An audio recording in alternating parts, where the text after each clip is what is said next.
Students, আমি Bratati Nandi, Spandan college of এডুকেশনের assistant lecturer. আজ তোমাদের বিএড এর 4th সেমের course 8B unit 3 last class. আজকে ক্লাস নাম্বার 9 এবং এটাই আমাদের শেষ ক্লাস এই ইউনিটের। আজকে এই ক্লাসটাতে আমরা জানবো যে নতুন যে আমাদের পাঠ্যক্রমটা চলছে, এই পাঠ্যক্রম এবং নিরবচ্ছিন্ন সার্বিক মূল্যায়নের মধ্যে কি সম্পর্ক রয়েছে, বা এই পাঠ্যক্রমে নিরবিচ্ছিন্ন সার্বিক মূল্যায়নটা কিভাবে রয়েছে।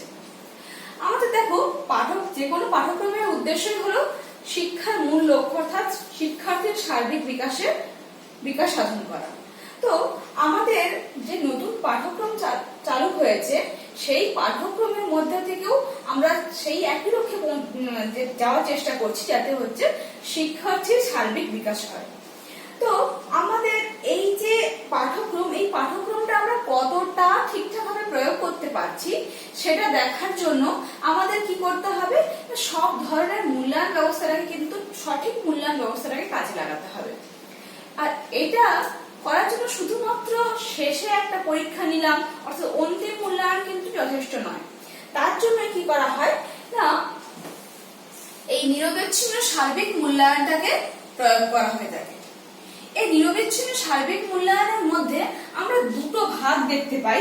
প্রথম ভাগ হলো প্রস্তুতিকালীন মূল্যায়ন বা ফরমেটিভ ইভ্যালুয়েশন, আর দ্বিতীয় পার্ট হলো পর্যায়ক্রমিক মূল্যায়ন বা সামেটিভ ইভ্যালুয়েশন। প্রস্তুতিকালীন মূল্যায়নটা কি না, প্রস্তুতিকালীন মূল্যায়নটা হলো যে ক্লাসে শিক্ষার্থী যখন ক্লাসে বা ক্লাসের ভেতরে বা বাইরে যেখানেই শিক্ষা গ্রহণ করুক না কেন, সেই সময় টিচার তাকে সবসময় পর্যবেক্ষণের মাধ্যমে বা তাকে সবসময়ের জন্যই তার মূল্যায়নটা ঘটছে। সেখানে তাকে দেখে তার কার্যকলাপ সমস্ত কিছু সবকিছু দেখে পরে তার মূল্যায়নটা ঘটছে এই প্রস্তুতিকালীন মূল্যায়নে। সেখানে টিচার যে তাদের মূল্যায়নটা করছেন, তারা কতগুলো সূচকের মাধ্যমে মূল্যায়নটা করেন। এই সূচকগুলো তারা যে কোনো সূচক তো নিয়ে কাজ করতে পারেন না। সমস্ত টিচাররা একটা নির্দিষ্ট সূচকের মাধ্যমে কিন্তু কাজ করেন। ভারতবর্ষের সমস্ত জায়গার সমস্ত টিচাররা এই সূচকগুলোকে মেনে চলেন। এই সূচকগুলো শিক্ষার অধিকার আইন এবং আমাদের জাতীয় শিক্ষানীতি এর সমস্ত ভিত্তি করে কিন্তু শিক্ষাবিদরা এই সূচকগুলোকে তৈরি করেছেন। অনেক সূচকের মধ্যে মূলত এই 5টি সূচক নিয়ে কিন্তু শিক্ষকরা কাজ করে থাকেন। এই 5টি সূচকের ভিত্তিতে একজন শিক্ষার্থীকে মূল্যায়ন করে থাকেন। সূচকগুলো কি কি দেখে নাও একবার। প্রথম সূচক হলো অংশগ্রহণ, তারপরে প্রশ্ন এবং অনুসন্ধান, ব্যাখ্যা এবং প্রয়োগের সামর্থ্য, সহানুভূতি ও সহযোগিতা, নান্দনিকতা এবং সৃষ্টিশীলতার প্রকাশ। এই যে প্রস্তুতিকালীন মূল্যায়ন, এক্ষেত্রে মূল্যায়নটা কিন্তু শুধুমাত্র পাঠ্যক্রম এবং বা শুধুমাত্র সহপাঠক্রমিক কার্যকলাপের উপরে ঘটে থাকে না। এই মূল্যায়ন করার সময় পাঠ্যক্রম এবং সহপাঠক্রমিক কার্যাবলী দুটো মিলেমিশে এমন ভাবে থাকে যে তার শিক্ষার্থীদের কাছে যেন সেটার ভাবটা না বোঝা যায়। শিক্ষকরা সেইটাকে এমন ভাবে পেশ করবেন যেন শিক্ষার্থীদের কাছে এই বিধিনিষেধ না থাকে এটা পাঠ্যক্রমিক এবং এটা সহপাঠক্রমিক কার্যাবলী। তাই তারা এই সূচকগুলো নিয়ে কাজ করে থাকেন। এখানে দেখো, এমন ভাবে কিছু সূচক আছে যেগুলো পাঠ্যক্রমের মধ্যে কাজ করছে, আবার কিছু সূচক আছে যেগুলো সহপাঠক্রমিক কার্যাবলীর মধ্যে কাজ করছে, কিন্তু জিনিসটা কিন্তু একসঙ্গে মিলেমিশে আছে এমন ভাবে যাতে শিক্ষার্থীদের এইটা আমার পাঠ্যক্রমিক কার্যাবলী, এটা সহপাঠক্রমিক কার্যাবলী, এই বোধটা যাতে না তৈরি হয়। অংশগ্রহণ যে কোনো কাজে শিক্ষার্থীরা অংশ নেবে।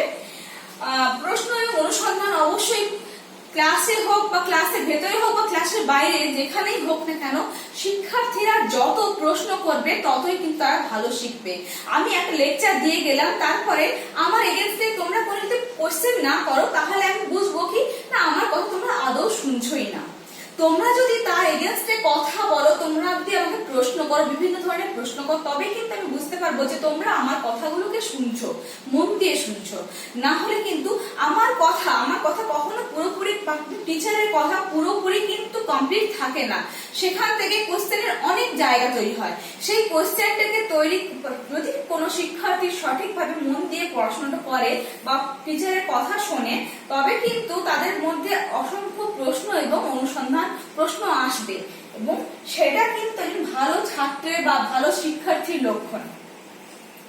এরপরে ব্যাখ্যা এবং প্রয়োগের সামর্থ্য। ব্যাখ্যা এবং প্রয়োগের সামর্থ্য বলতে কি বলছে না, যে কোনো টপিক বা যে কোনো জিনিসকে শিক্ষার্থীরা নিজেদের মতন করে কিভাবে ব্যাখ্যা করতে পারছে বা তাদের দৈনন্দিন জীবনযাপনে কিভাবে প্রয়োগ করতে পারছে, সেটা কিন্তু এই একটা সূচক হিসেবেই ধরা হয়ে থাকে। এরপরে সহানুভূতি এবং সহযোগিতা। সহানুভূতি এবং সহযোগিতা, আমাদের তোমরা জানো যে শিক্ষণ পদ্ধতি শুধুমাত্র এক ধরনের পদ্ধতি নয়, বিভিন্ন ধরনের শিক্ষণ পদ্ধতি আমরা মেনে চলি বা আমরা ফলো করে থাকি। সেখানে দলগত শিক্ষণও হয় এবং ব্যক্তিগত শিক্ষণও হয়ে থাকে। দলগত শিক্ষণের ক্ষেত্রে শিক্ষার্থীদের মধ্যে যদি সহানুভূতি সহযোগিতা না থাকে, তাহলে কিন্তু সঠিকভাবে তাদের মধ্যে তাদের দলগত শিক্ষণটা সঠিকভাবে ঘটে থাকে না। তাদের ঠিকঠাক ভাবে পড়াশোনা করতে গেলে বা ঠিকঠাক ভাবে তাদেরকে মানুষ তৈরি করতে গেলে তাদের বন্ধুদের প্রতি বা পাশাপাশি সবার প্রতি সহানুভূতি এবং সহযোগিতা থাকাটা অত্যন্ত প্রয়োজনীয়। এরপরে আসছে কি নান্দনিকতা এবং সৃষ্টিশীলতার প্রকাশ। ছাত্ররা শুধুমাত্র পড়ে যাবে এটা কিন্তু কখনোই নয়, তাদের মধ্যে প্রত্যেকের মধ্যে একটা সৃষ্টিশীল মানসিকতা থাকে, নান্দনিক মানসিকতা থাকে। এই মানসিকতাটাকে কিন্তু আমাদের কাজের মাধ্যমে ফুটিয়ে তুলতে হবে। যে যত ভালো করে সেটাকে তুলতে পারবে, সেইটা কিন্তু তার মূল্যায়নে তত ভালো মার্কস পাবে। তাহলে বুঝতে পারে এই পাঁচটা সূচক নিয়ে, পাঁচটা সূচককে মাথায় রেখে কিন্তু শিক্ষক মহাশয় বা শিক্ষিকারা কি করে না, ছাত্রছাত্রীদের প্রস্তুতিকালীন মূল্যায়নটা করে থাকে। এই প্রস্তুতিকালীন মূল্যায়নের ক্ষেত্রে তারা কিন্তু বিভিন্ন ধরনের মান বা মার্কস দিয়ে থাকেন ছাত্রছাত্রীদের।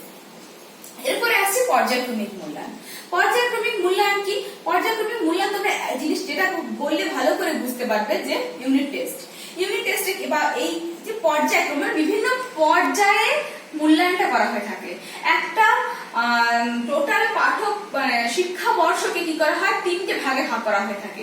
তিনটে ভাগে ভাগ করে সেই তিনটে ইউনিট টেস্ট বা পর্যায়ক্রমিক মূল্যায়ন তিনটে করা হয়ে থাকে। প্রথম মূল্যায়নটা হয় কবে না, এপ্রিল মাসের প্রথম বা দ্বিতীয় সপ্তাহের মধ্যে প্রথম মূল্যায়নটা সাধারণত করা হয়ে থাকে। এটা কিন্তু একদম যে পারফেক্ট এটাই হবে তা কিন্তু না, মোটামুটি একটা সময়কাল কি না, এপ্রিল মাসের প্রথম এবং দ্বিতীয় সপ্তাহের মধ্যে। দ্বিতীয় ইউনিট টেস্ট কখন হয় বা দ্বিতীয় পর্যায়ক্রমিক মূল্যায়নটা কখন হয়ে থাকে না, জুলাইয়ের শেষ সপ্তাহ এবং আগস্টের প্রথম সপ্তাহের মধ্যে।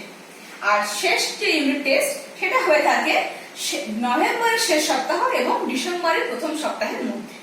তাহলে এই যে তিনটে ইউনিট টেস্ট হলো, তিনটে ইউনিট টেস্টের মধ্যে কি হচ্ছে, তাহলে ফার্স্ট ইউনিট টেস্ট আমার জানুয়ারি থেকে যে শিক্ষাবর্ষ শুরু হয়ে থাকে, জানুয়ারি টু এপ্রিল যতটা পড়াশোনা হয়েছে তার উপরে নির্ভর করে কি করা হয়, বা জানুয়ারি টু মার্চ কতটা পড়াশোনা হয়েছে তার উপর নির্ভর করে আমরা ফার্স্ট টু সেকেন্ড উইকের, এপ্রিলের সেকেন্ড উইকের মধ্যে আমরা একটা ক্লাস নিচ্ছি, ইউনিট টেস্ট নিচ্ছি। আর তারপরে 3 মাসে আমরা যতটা পড়াশোনা করলাম সেটা টেস্ট নিচ্ছি কি না, জুলাই এবং আগস্টের মধ্যে। তারপরে একটা থার্ড ইউনিট টেস্ট আমরা নিচ্ছি। এরপর এর মানে কিন্তু এটা নয় যে শুধুমাত্র ফার্স্ট ইউনিট টেস্টে তিনটে আমি ইউনিটের টেস্ট নিয়ে নিলাম, ওটা আমি ভুলে গেলাম, ব্যাপারটা কিন্তু তা নয়। এই যে প্রথম যে পোরশন বা প্রথম যে 3 মাসের যে পাঠ্যক্রম, সেটার বা প্রথম পর্যায়ের পাঠ্যক্রমের কিছুটা ছোঁয়া থাকবে কোনখানে না, দ্বিতীয় ইউনিট টেস্ট বা দ্বিতীয় পর্যায়ের মধ্যে। আবার প্রথম এবং দ্বিতীয় পর্যায়ের কিন্তু চিন্তা ভাবনা বা তার ভাবনার পরিসর কিন্তু থাকবে কোথায় না, তৃতীয় পর্যায়ের মধ্যে। এইভাবে কিন্তু টোটাল পর্যায়টা চলতে থাকবে এবং প্রত্যেকটা মার্কস, এখানে পর্যায়ক্রমিক মূল্যায়নের ক্ষেত্রে মার্কস এবং গ্রেড এই দুটোই কিন্তু ব্যবহার করা হয়ে থাকে। এই দুটোকে মিলে কি করে, এই যে তিনটে পর্যায়কে মিলে তার মার্কস বা গ্রেড সবটা নির্ভর করে এই টোটাল তিনটে পর্যায়ের উপরে। এখানে প্রশ্নপত্র কি ধরনের হয়ে থাকতে পারে, মূলত এখানে প্রশ্নপত্রের 1-3 অংশ ওপেন এন্ডেড কোশ্চেন থাকবে, যেখানে শিক্ষার্থীর মুক্ত চিন্তা ভাবনা করার পরিসর থাকবে। এখানে প্রশ্ন এমন ভাবে করতে হবে বা পাঠ্যক্রমকে এমন ভাবে তৈরি করতে হবে যাতে মুখস্থ বিদ্যার উপর নির্ভর করে কোনো শিক্ষার্থী তার পড়াশোনা না করে থাকে। তার স্বাধীন চিন্তা ভাবনা, তার মৌলিক চিন্তা ভাবনা, সৃষ্টিশীলতা, এগুলো যেন তার চিন্তা ভাবনার মধ্যে বা তার এমন ভাবে প্রশ্নপত্র দিতে হবে যাতে এই সমস্ত গুলো তার মুখস্থ বিদ্যা ছাড়িয়েও এই জিনিসগুলোকে যেন আমরা ফলো করে থাকি। তার বিশ্লেষণী ক্ষমতা, সৃজনশীলতার ক্ষমতা যেভাবে বিকাশ করবে তার জন্য কি করা হয় না, কিছু কিছু বড় প্রশ্ন, যেগুলোকে আমরা বলি রচনাধর্মী প্রশ্ন, সেই ধরনের প্রশ্নকে দেওয়া হবে, যার ফলে কি হবে না একজন ছাত্র বা ছাত্রছাত্রীর বিশ্লেষণী ক্ষমতা এবং সৃজনশীলতা এ দুটোর বিকাশ ঘটবে। তাহলে আমরা যেটা জানি, বলতে চাইছি যে প্রস্তুতিকালীন মূল্যায়ন এবং পর্যায়ক্রমিক মূল্যায়ন এই দুটো আমরা পাশাপাশি রেখে পড়াশোনা করছি বা পড়াচ্ছি। এর মানে এই নয় যে এটা আলাদা এটা আলাদা, এর দুটোকে মিলেই কিন্তু আমাদের একটা পাঠ্যক্রম তৈরি করা হচ্ছে। যে নতুন যে পাঠ্যক্রম, এই যে দুটো মূল্যায়নকে মিলে তৈরি হয়েছে, এই দুটো মূল্যায়নকে একটাকে বাদ দিয়ে অপরটার কোনো গ্রহণযোগ্যতা নেই। তাই কি করা হয় না, দুটোকে মিলেই আমাদের পাঠ্যক্রমটা তৈরি করা হচ্ছে এবং এক্ষেত্রে প্রস্তুতিকালীন মূল্যায়নে প্রাপ্ত মান এবং পর্যায়ক্রমিক মূল্যায়নে প্রাপ্ত মান এবং গ্রেড এই দুটোকে মিলে একসঙ্গে কিন্তু একটা ছাত্রের রিপোর্ট কার্ড তৈরি করা হয়ে থাকে। সেই রিপোর্ট কার্ডে সে কতটা তার মূল্যায়ন ঠিকঠাকভাবে দেখা হয়, সে কতটা তার শিক্ষা জীবনে উন্নতি করলো সেটা কিন্তু দেখা হয় এই দুটো মূল্যায়নকে মিলে। এখানে তার যেমন পাঠ্যক্রমিক সহপাঠ্যক্রমিক পুরোটাই দেখা হচ্ছে, পর্যায়ক্রমিকের ক্ষেত্রে মূলত পাঠ্যক্রমিক পোর্শনটাই দেখা হয়ে থাকে। আশা করছি তোমরা বুঝতে পেরেছো যে এই নতুন পাঠ্যক্রমে আমরা কিভাবে নিরবিচ্ছিন্ন সার্বিক মূল্যায়নটাকে কিভাবে অ্যাপ্লাই করেছি এবং এইটা অ্যাপ্লাইয়ের মাধ্যমে ছাত্রছাত্রীদের কতটা সুবিধা হয়েছে বা শিক্ষক শিক্ষিকাদের কতটা সুবিধা হয়েছে। কারণ মূল্যায়নের মাধ্যমে শুধুমাত্র ছাত্রছাত্রীদের সুবিধা হয়ে থাকে তা কিন্তু নয়, এক্ষেত্রে শিক্ষার্থীরা নিজেদেরকে কিন্তু তার মূল্যায়নের নিরিখে কিন্তু নিজেকে অনেকটা ইমপ্রুভ করতে পারে। তার কোথায় ফল্ট আছে, কোথায় ড্রব্যাক আছে, সেগুলোকে জেনে কিন্তু সে নিজেকে আরো অনেক উন্নতির পথে নিয়ে যেতে পারে।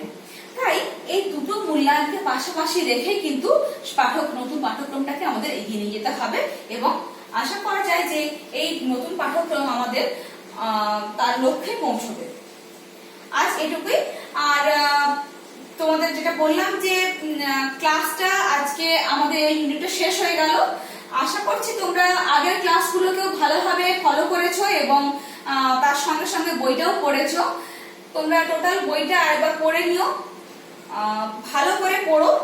আর পড়াশোনার বইগুলো পড়ার পরে এবং ভিডিওটা দেখার পরে আমার মনে হয় না যে তোমাদের এখানে কোনো প্রশ্ন থাকবে। যদি তোমাদের কোনো প্রশ্ন থাকে তোমরা আমাদের শিক্ষক মহাশয় বা কোঅর্ডিনেটর থেকে জানাতে পারো এবং সেখান থেকে আমরা সেই প্রশ্নের সমাধান করার চেষ্টা করব।